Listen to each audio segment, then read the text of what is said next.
Bonjour à tous et bienvenue à notre webinaire Bring. Je m'appelle Omri Kenan, consultant produit chez Bring, et nous sommes ravis que vous ayez tous pu vous joindre à nous aujourd'hui. Accompagné de ma collègue Salomé Laborde, responsable du marché français chez Bring, nous sommes aujourd'hui rassemblés autour du sujet suivant. Amazon a changé les règles.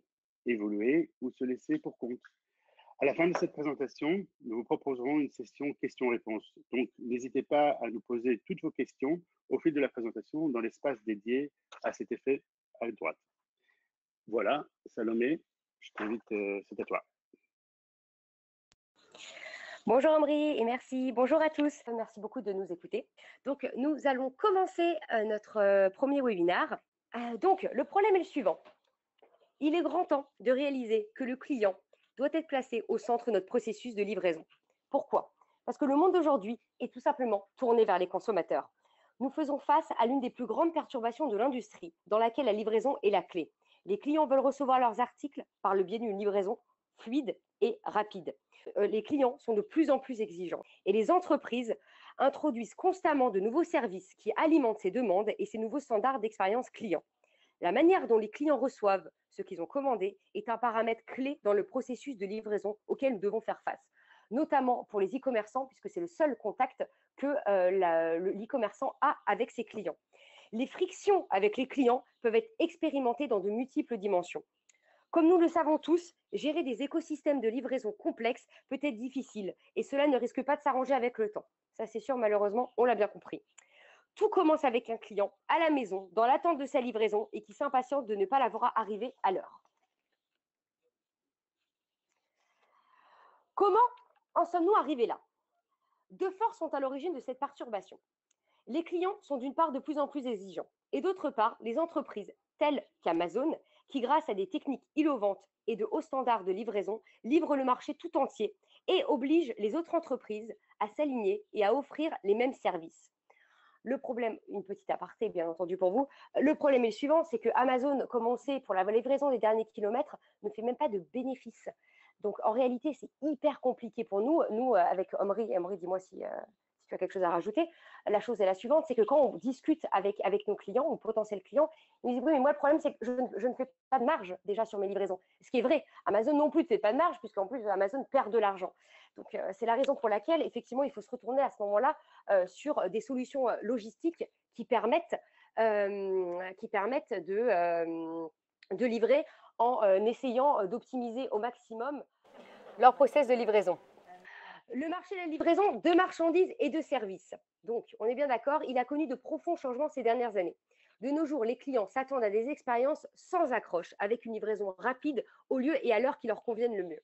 C'est-à-dire que maintenant, ce qui se passe avec un client, et on le voit bien, hein, moi je suis pareil, à partir du moment où je commande en ligne, je me fais livrer par une société, et s'il y a un problème pendant ma livraison, j'y retournerai pas. Je ne retournerai pas sur ce site internet et je me dirais bon, allez hop, c'est pas la peine, autant aller ailleurs. Et à ce moment-là, qu'est-ce qui se passe? Et ben malheureusement, même si moi j'essaye entre guillemets de limiter mes achats sur Amazon parce que je suis fière d'être française et je souhaite que les entreprises françaises fonctionnent, parfois j'ai pas le choix parce que bon, entre être livré dans les 3 jours ou dans les 4 jours comme peut proposer la plupart des sociétés françaises ou dans les 2 heures comme Amazon, bon, parfois, bon, disons qu'on ne me laisse pas le choix.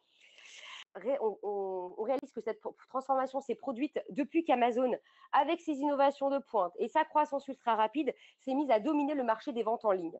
Le niveau d'excellence logistique d'Amazon a bouleversé les règles du jeu, tant sur le plan de l'efficience opérationnelle que sur celle de l'expérience client.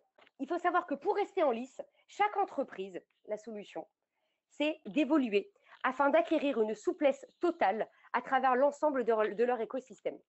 Donc, effectivement, avec Omri, donc, nous sommes en contact avec de diverses industries et tous les jours, nous conseillons et discutons avec celles-ci pour leur proposer des solutions et fonctionnalités technologiques qui sont adaptées à leur process de livraison. Chaque société fonctionne différemment. Et c'est la raison pour laquelle les solutions technologiques doivent être modulables et le plus flexibles possible. Aux États-Unis, les ventes au détail représentent plus de 5,5 trillions de dollars en 2017. Excusez-moi. Le commerce électronique, lui, donc le e-commerce, a une part de marché en augmentation de 8,1%. La majorité de ces e-commerçants utilisent des solutions qui sont obsolètes. C'est exactement ce que je vous expliquais à l'instant. effectivement, on voit une nette différence entre le service que peut proposer Amazon et le service que proposent la plupart des autres e-commerçants. Amazon, d'autre part, détient une part de marché de 44% aux États-Unis et utilise des solutions logistiques ultra avancées.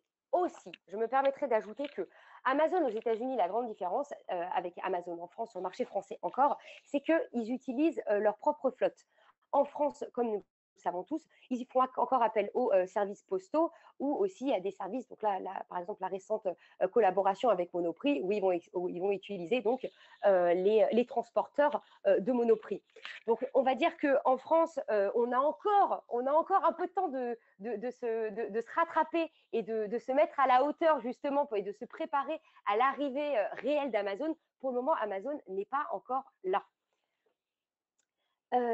Alors, ces chiffres sont encore plus faibles par rapport au potentiel mondial. Donc, il faut savoir effectivement que l'e-commerce, oui, l'e-commerce prend une place très importante à la vente.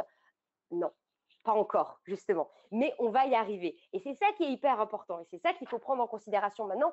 Donc, comme on voit, on discute avec de nombreuses sociétés. Là, la semaine dernière, par exemple, on était à un salon d'une grande marque de luxe. Et cette marque de luxe nous disait, non, mais je ne crois pas en l'e-commerce.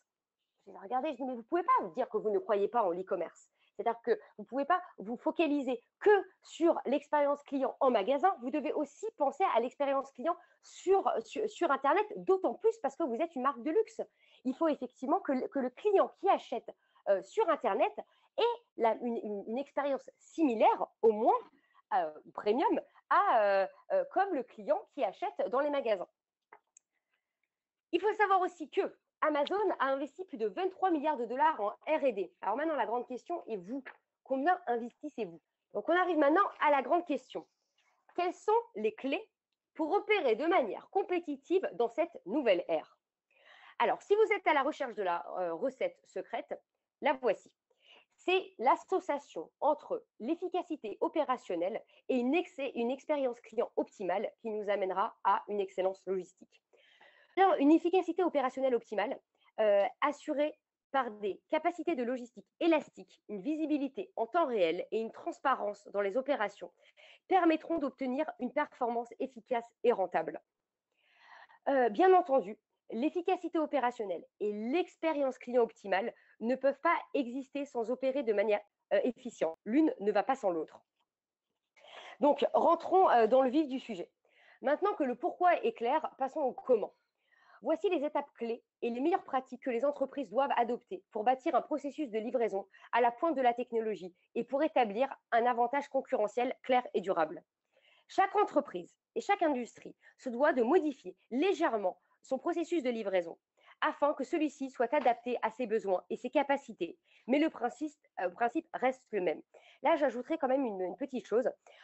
Souvent, quand on parle aux sociétés, ce qu'on essaye de leur expliquer, c'est que le changement, c'est sûr que le changement doit se faire, mais petit à petit. Ce n'est pas la peine d'arriver et de tout chambouler. D'accord? C'est-à-dire, en règle générale, on a tendance à remarquer que les sociétés commencent déjà par leur système de gestion d'entrepôt et d'ateliers, puis ensuite s'attaquent à leur solution IT, comme leur CRM et leur site de e-commerce, pour ensuite effectivement s'occuper de cette dernière partie qui s'appelle les derniers kilomètres. Pour la simple et bonne raison que, effectivement, comme on vous le montrera par la suite, pour pouvoir être capable d'avoir une expérience des derniers kilomètres fluide et sans accroc, il faut effectivement avoir déjà une base. D'accord, une base. Donc là, la base, en l'occurrence, c'est les systèmes de gestion, votre WMS en entrepôt, et après donc vos solutions IT ainsi que votre site internet, qui soient robustes et stables, afin effectivement de pouvoir communiquer avec les acteurs qui participent à la livraison du dernier kilomètre. Alors, nous continuons. Donc, la première chose, rationaliser les processus. Les innovations dans le domaine de la livraison sont de plus en plus nombreuses et de plus en plus centrées clients. Les entreprises doivent évoluer rapidement afin de demeurer concurrentielles.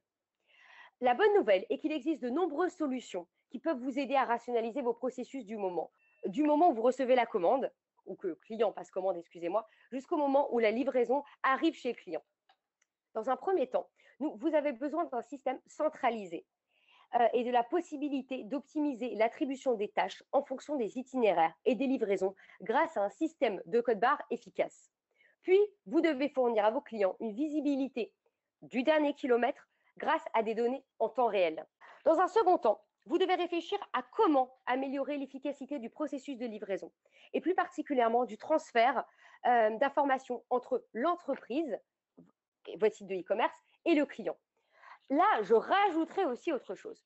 Alors, quand on parle donc du transfert d'informations entre l'entreprise et le client, la chose est la suivante, c'est que même au sein de l'entreprise, là on s'en rend bien compte quand on parle avec nos clients, il y a des problèmes de communication. C'est-à-dire qu'on va voir que l'atelier va avoir accès à une solution qui leur permet de rentrer des données. Et donc, ça va être des données effectivement en relation avec l'atelier ou avec l'entrepôt, alors que le magasin va avoir accès, lui, à un système et une base de données qui ne sera pas la même que l'atelier. Et le service client aura lui aussi accès à une autre solution et une autre base de données. Mais il faut tout centraliser. Nous avons besoin de tout centraliser parce qu'effectivement, ce qui se passe, donc la plupart des sociétés aujourd'hui, c'est qu'on appelle le client appelle le service client qui dit écoutez, ne quittez pas, et ce service client va appeler par exemple donc l'entrepôt ou l'atelier ou la personne en question qui pourra la renseigner. Non, je pense qu'il est temps d'uniformiser tout ça et de centraliser toutes ces informations. Donc voici, excusez-moi, j'ai pas fini de parler.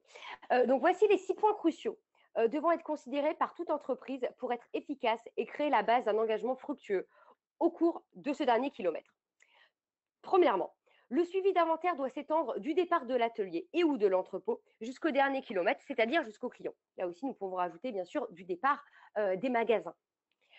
Utiliser des données en temps réel peut aider à opérer de manière plus efficace. Ceci est important pour l'optimisation des itinéraires et permet aux entreprises de prédire la demande.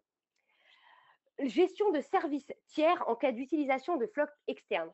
Donc effectivement, nous on peut voir avec certains de nos clients, en fonction donc des zones de livraison, ils vont utiliser différents types de flottes. Donc, il est très commun maintenant de voir des e-commerçants qui utilisent rien qu'en France une vingtaine, voire une trentaine de transporteurs différents, puisqu'à Paris, effectivement, ils vont avoir 2 partenaires. Et après, bien entendu, les transporteurs de Paris ne livrent pas forcément dans le sud-ouest de la France, vers Bayonne. Donc, à ce moment-là, à Bayonne, ils souscriront à d'autres transporteurs.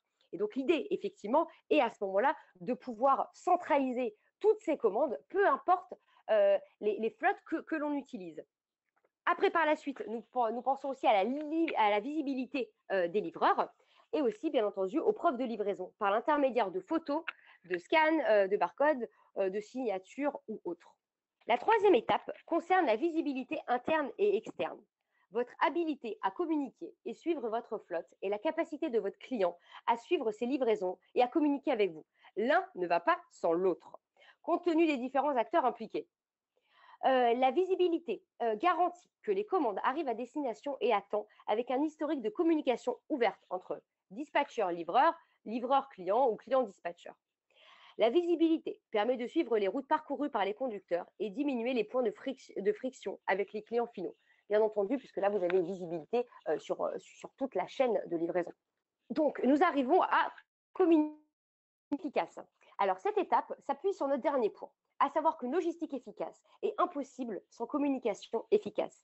La transparence apportée par la technologie permet à chaque partie prenante de savoir ce qu'elle doit savoir, exactement quand elle doit le savoir. Cela améliore le flux de communication de 2 manières. Premièrement, la possibilité de suivre les livraisons en temps réel et d'offrir une expérience client supérieure et en réduisant également le volume d'appels, de courriels ou de messages au service client. Cet environnement sans contact se traduit par des gains d'efficacité significatifs puisqu'il y a moins d'interaction.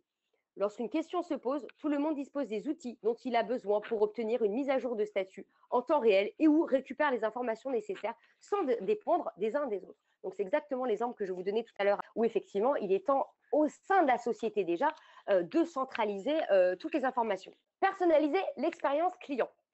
Donc, une expérience unique pour tous, c'est complètement obsolète de nos jours. En effet, le nouvel état d'esprit axé sur le client signifie que les entreprises doivent prioriser non seulement ce que les clients veulent, mais aussi quand, où et comment ils le veulent. Cela signifie que les entreprises doivent pouvoir offrir des expériences personnalisées à grande échelle, car la livraison de tout achat numérique est tout aussi importante que le produit et les conditions de livraison doivent être tout aussi personnalisables que les produits eux-mêmes. Donc, là, on a une solution très simple qui s'appelle utiliser votre database client. C'est-à-dire que maintenant, il y a des multiples solutions qui existent de nos jours pour savoir exactement ce que, on va prendre l'exemple d'Aubry, ce qu'Aubry a mis dans son panier il y a quelques jours. Pourquoi est-ce qu'il a mis ça? Utilisez vos données clients pour pouvoir vous projeter et savoir effectivement quel produit pourrait intéresser vos clients. Mais on peut aller même beaucoup plus loin. Donc, on prend cet exemple, un site e-commerçant, et vous avez donc Omri qui a commandé, ça fait maintenant 1 an qu'il a acheté une montre sur ce site de e-commerce. D'accord? Et à ce moment-là, donc aujourd'hui, il re-rentre sur ce site. Donc, effectivement, il utilise son adresse email et son mot de passe et il rentre dans le site internet. À ce moment-là, on reconnaît bien entendu que c'est Omri. Donc, si on utilisait la database les achats passés d'Omri, qui est l'achat d'une montre d'il y a 1 an, on pourrait très bien personnaliser un petit message en disant « Bonjour Omri, ravi de vous revoir, votre montre est encore sous garantie. D'accord ? Souhaitez-vous bénéficier de la réparation gratuite sous garantie de notre marque, par exemple ?» C'est un exemple, mais Omri, au moment où il rentrera sur le site internet et il verra ce message qui lui est complètement personnalisé, déjà de 1, il y a de fortes chances qu'il soit intéressé par ce service, d'accord? Après, libre à vous de comment est-ce que vous organisez les choses pour que, bien entendu, il soit attiré par d'autres produits. Pourquoi pas le nouveau bracelet, un bracelet plus récent qui vient avec la montre, par exemple. Mais disons qu'il est temps de personnaliser cette expérience pour les clients e-commerce. Fidéliser la clientèle. Alors, les recherches ont montré que les 15% des clients les plus fidèles représentent de 55 à 70% des ventes totales d'une entreprise. Vous devez donc vous assurer que chaque point de contact est aussi mémorable que possible. Là encore, la montre, l'exemple parfait de la montre d'Omri. La technologie de livraison offre de plus en plus de points de contact pour engager les clients grâce à une communication instantanée et à une visibilité avec les chauffeurs, ainsi que la possibilité d'évaluer le service. Deuxièmement, pensez qui est le visage de votre entreprise dans le processus de livraison. C'est bon, vous avez pensé? On est d'accord? C'est le livreur. Donc là, souvent les sociétés nous disent non, mais de toute façon, Omri, Salomé, nous on a un problème, c'est que nos livreurs, ils sont pas top. D'accord? Comment ça, vos livreurs, ils sont pas top? C'est incroyable de voir le nombre de sociétés de transport qui ont été créées ces dernières années. D'accord? Il y en a beaucoup. Donc, bon, les principales, comme vous les connaissez tous, on va parler de Uber, on a Stuart, exactement, on a Deliveroo, voilà, excusez-moi, à chaque fois, Deliveroo, j'oublie, j'ai envie de dire Kangoo. Enfin bref, effectivement, et donc après, on a aussi Want, par exemple, donc là, qui propose un service premium. Il y en a de plus en plus. Et donc, le problème qu'on voit avec Omri maintenant est le suivant. C'est que les e-commerçants ou les retailers, effectivement, ont envie de proposer un service, on va dire, haut de gamme, mais ils dépendent des transporteurs puisqu'ils n'ont pas leur flotte propre. Donc, souvent, la question des retailers est alors, mais qu'est-ce qu'il faut qu'on fasse? Il faut qu'on développe notre propre flotte? Le problème aussi est le suivant, c'est que développer sa propre flotte, oui, effectivement, ça résoudrait le problème de visibilité et ça résoudrait aussi, donc, effectivement, pas mal de problèmes. Maintenant, c'est comme beaucoup de gens le savent, une société de transport, c'est un métier à part entière et n'a rien à voir avec le métier avec un e-commerçant. Donc, l'idée est vraiment la suivante. Vous n'êtes pas satisfait par votre transporteur, cherchez un autre transporteur et on est là aussi, si vous le souhaitez, pour vous trouver des transporteurs adéquats. Alors, réduire les coûts. Ah oui, bon, bah ça forcément. En fait, il faut quand même signaler que au départ, avant l'arrivée d'Amazon et de services premium pour les clients, l'objectif principal pour les sociétés était d'optimiser les coûts de livraison au maximum. D'accord, très bien. Maintenant, effectivement, se rajoute à ça le client. Donc, on est obligé effectivement d'allier à l'optimisation des coûts, une expérience client qui est optimale. D'accord? Et ce dernier point n'est pas le moindre. Les clients, maintenant, ils exigent une livraison rapide et de plus en plus flexible. Ils ont été très mal habitués, ils sont de plus en plus mal habitués. Donc, c'est effectivement ce que je vous racontais au début de mon pitch, où je vous disais que bon, bah, malheureusement, quand entre me faire livrer dans les 3 jours ou pouvoir me faire livrer dans les 2 heures, il y a des fois, je ne vais pas avoir le choix et donc malheureusement, bah, effectivement, je vais choisir la livraison dans les 2 heures. Et donc, c'est pour ça que les entreprises, et s'il vous plaît, allez-y, doivent trouver de nouvelles façons de rendre leur opération du dernier kilomètre aussi rentable que possible. Plusieurs mesures peuvent être prises pour réduire les coûts sans compromettre l'expérience client, notamment l'optimisation de votre réseau d'entrepôt, la rationalisation de la distribution, la prise en compte du coût de carburant et du temps de transit du chauffeur, ainsi que la numérisation de vos livraisons, c'est-à-dire tout simplement suivre, gérer et optimiser ce dernier kilomètre. La magie opère grâce à la technologie. Gagner de l'efficacité tout au long de la chaîne d'approvisionnement est notre solution, tout comme l'investissement dans de nouvelles technologies pour gérer les opérations de livraison. Nous devons garder à l'esprit que les nouveaux venus, tels qu'Amazon ou d'autres, investissent des ressources importantes dans la technologie, des centaines de millions d'euros, qui leur permettent, de déployer ce type de capacité. Donc aujourd'hui, tirer parti de la technologie est la clé. Donc maintenant, ce qu'on va faire, on va vous montrer un peu donc l'architecture type technique d'une solution technologique comme Bring. Donc l'idée est la suivante, c'est que la solution technologique des derniers kilomètres se connecte à toutes vos solutions déjà existantes, c'est-à-dire votre KDE, votre POS, comme par exemple si vous êtes un restaurant, va se connecter à votre WMS, va se connecter à votre CRM pour donc effectivement récupérer les informations nécessaires pour effectuer donc la livraison. Après, par la suite, donc Bring propose, j'aime bien imager, excusez-moi, Bring de cette façon. Imaginez que Bring a une liste très longue de fonctionnalités. Et en fait, vous choisissez les fonctionnalités qui vous intéressent, un peu comme des briques. Pourquoi est-ce que je vous dis ça? Parce que comme on en a parlé tout à l'heure, l'idée est de ne pas chambouler le process de livraison du jour au lendemain. Pourquoi? Parce que, en règle générale, les discussions qu'on a, nous, c'est avec donc, le top management d'une société. Alors, le top management d'une société, en règle générale, ils sont très théoriques, d'accord? On ne parle pas, à part donc bien entendu les responsables opérationnels, ils sont très très réalistes. Mais donc l'idée est vraiment la suivante, c'est vous avez par exemple une solution de dispatch qui vous convient pour le moment, d'accord? On ne va pas vous l'enlever, on va se connecter à cette solution de dispatch. Vous avez pour le moment un système bancaire qui vous convient. Très bien, gardez votre système bancaire. On va se connecter à votre système bancaire.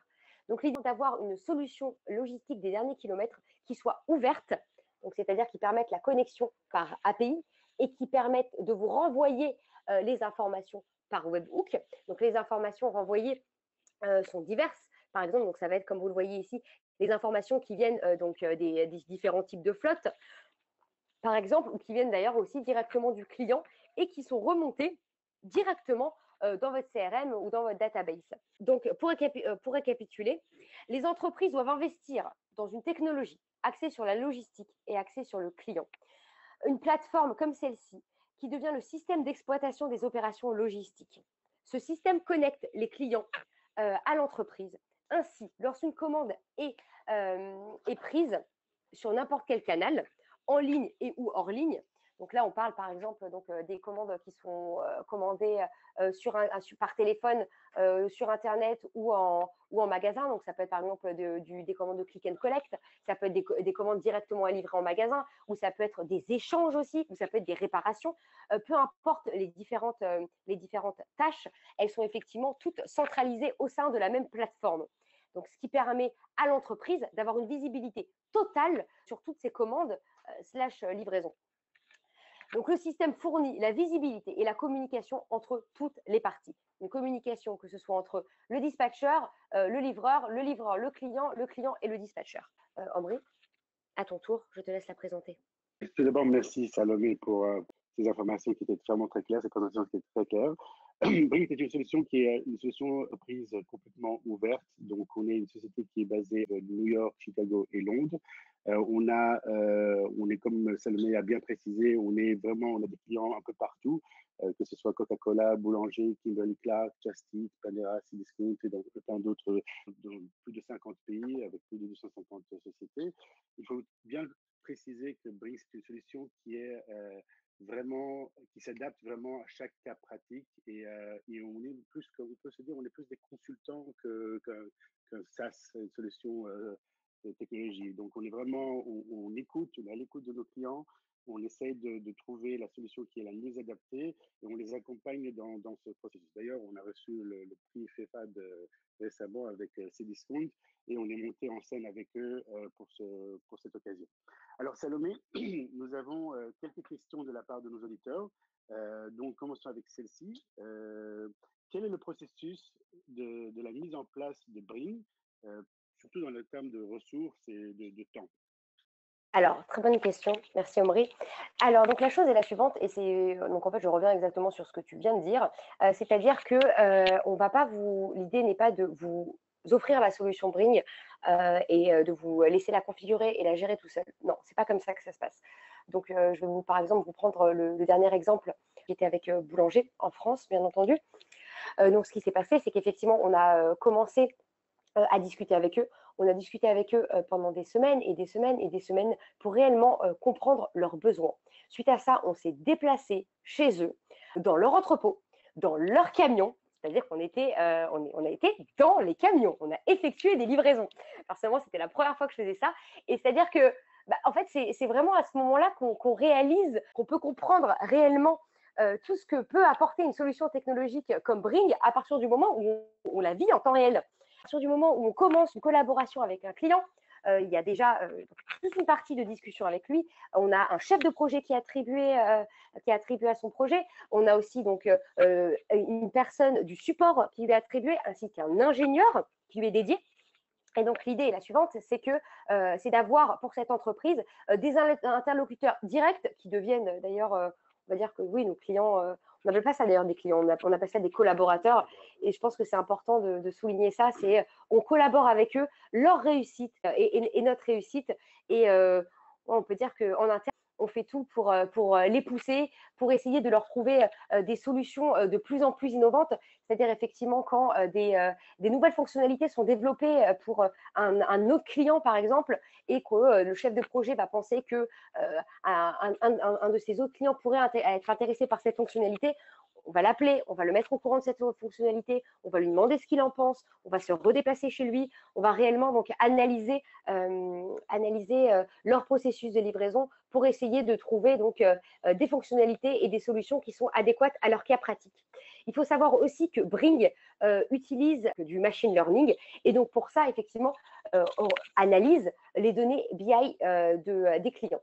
Alors, il faut savoir bien entendu que les données BI, surtout en ce moment avec tout ce qui est GDPR, je ne sais pas si vous avez remarqué, en ce moment, je reçois 10 emails par jour entre Spotify, Gmail, etc. Attention, nous remettons à jour notre charte de confidentialité. Ce n'est pas pour rien. Donc, il y a la loi GDPR, c'est une nouvelle norme, donc sur la protection des données des clients. Donc, les données qui sont récoltées par Bring, qui sont par exemple donc, les communications entre les livreurs et entre les clients, l'heure d'arrivée du livreur, les tournées aussi des livreurs, ce ne sont pas nos données, ce sont vos données à vous. Après, libre à vous de nous donner accès effectivement à celles-ci pour les analyser et pour savoir effectivement quel type de fonctionnalité ou de process on pourrait ajouter pour améliorer votre processus de livraison. Je veux juste ajouter aussi l'effet wow qu'on a assez souvent par nos équipes, par les livreurs qui utilisent la solution et surtout par les tournées enfin, les dispatchers qui ont leur réduit énormément de temps de travail. Maintenant, il y a une deuxième question que je voudrais adresser. Pourriez-vous donner 2 ou 3 exemples de la façon dont les entreprises utilisent la solution Bring? Je pense au restaurant. D'accord, ok, alors on va parler des restaurants. Donc, les restaurants, encore une fois, ça dépend. Voilà, ça dépend des restaurants. C'est-à-dire, donc, on a des restaurants, par exemple, la Bring récemment a développé un KDS pour une grande chaîne de restaurants, pour la simple et bonne raison qu'ils n'avaient pas de KDS adéquate. Donc, nous, ce qu'on fait dans ces cas-là, c'est qu'effectivement, on se connecte donc à leur KDS, on se connecte à leur POS et on se connecte aussi donc soit à leur site internet, donc qui permet aux clients de prendre des commandes, ou aussi aux applications ou au site internet des agrégateurs. Donc, par exemple, on prend l'exemple de Just Eat ou de iFood. Voilà. Et après, donc, suite à ça, les informations sont récoltées par Bring et sont dispatchées, d'accord, en fonction des besoins du client. Donc, en règle générale, donc le client, ça peut très bien être optimiser le nombre de livreurs, ça peut être aussi optimiser, réduire au maximum le nombre de kilomètres. Pour ceci, Bring effectivement utilise deux algorithmes. Donc, nous avons deux algorithmes. Nous avons l'algorithme qui permet de gérer les commandes qui sont planifiées et nous avons l'algorithme qui permet de gérer les commandes qui sont express. D'accord. Donc, ces deux algorithmes fonctionnent parallèlement.